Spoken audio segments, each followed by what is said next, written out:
Hi guys, my name is Danny Tran, and this is my submission for the Ubisoft NXT challenge. This year's challenge was to make a pinball game with features that we would think making pinballs fun. We were very limited on the aesthetics. As you see, we were only allowed to use lines, so this is the best I can do. I hope you guys enjoy. So first, I'm going to demonstrate how the game works. I'm going to play through it, show you guys that all the collisions are working and all the features are working, and then I'll start describing the game. So here's my first playthrough. You said ball bounces off the wall. Hopefully it gets down towards the paddle so I can demonstrate. That went right in the middle.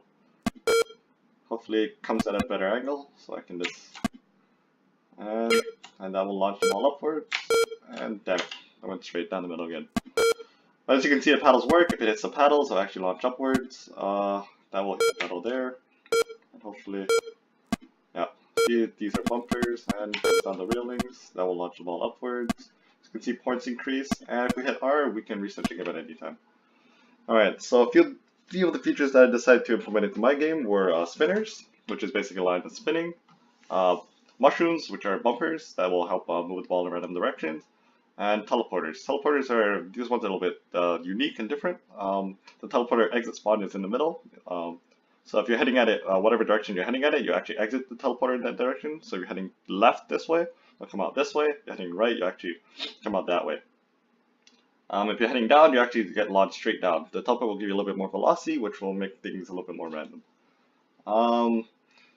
Basically spinners, if you actually go past through them, the longer you stay in the spinner, the more points you get. And they just spin, you don't get any bonus velocity, but it's cool. It's like kind of like an arcade spinner.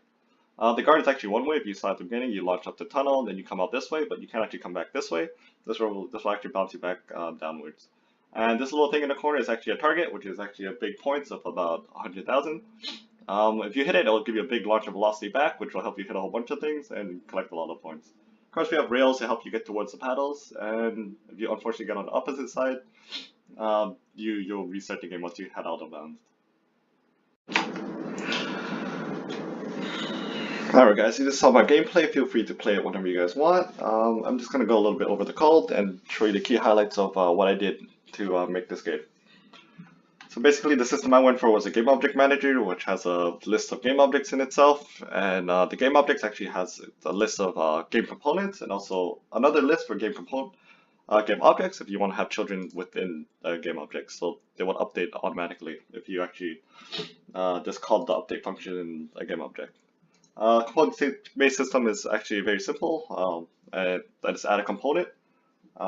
Each component has its own, you can make a component any way you want. For example, I have a physics-based component which handles all my collisions, which is right here, collisions and resolving it. My rigid body, which contains acceleration, velocity, angular acceleration, velocity, and any stuff that physics would need. And my transformers is basically very simple. It's just a rotation of position. So basically, I just spawned a game object manager. I initialize some game objects, and then I just push them into my game object manager. And basically, since the system is hierarchy, once I call update, it'll actually update all the other game objects. Same thing with render. Once I call the game object render, I'll actually start rendering all the actual game objects, which I don't have to explicitly call every time. A little bit about the render, so I decided to stick with what you guys had, which was the line definitions. So basically, if you use the editor, anything you make in the editor and then you transfer over to release, you can actually, that will actually work. So the only thing you have to account for is line types, which I made a list for in here. So basically stuff like flipper is actually your little flippers, you can put them anywhere, then you can control them. Guards, which there's actually one way, it comes out the other way. Mushrooms, which is the little circle things you saw in the middle. Teleporters, targets, and spinners. So this system is what I believe would be really simple and efficient.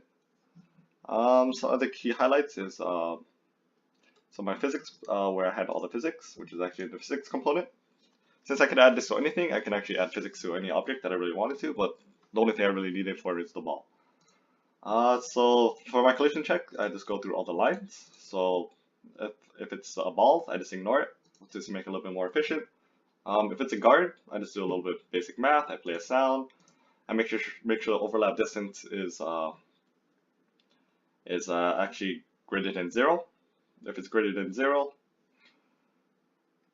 then that means I have a collision somewhere. I just add score. This is where I calculate the normals, change the position just to make sure I don't get stuck on lines.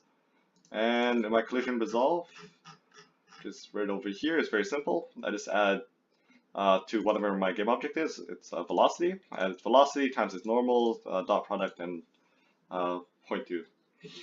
Add a little bit of authentication just so when you hit an object, you can set this whatever amount you want. It'll actually slow down the velocity a little bit, so you won't just be bouncing at a constant speed repeatedly around. And basically I just do this for every line. I just check, I calculate its normals if it's that line, and I do this for every game object.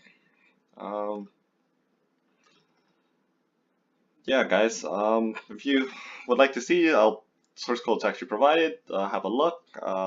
Game objects are very basic. It's just inheriting off the game object class, which is right over here. And in the game object classes have very basic variables, which is helper functions for its children and its components, looping through everything. It's on initiate, update, renderer, and same thing for components. And I just apply this repeatedly since this is what I believe would be for future expansions.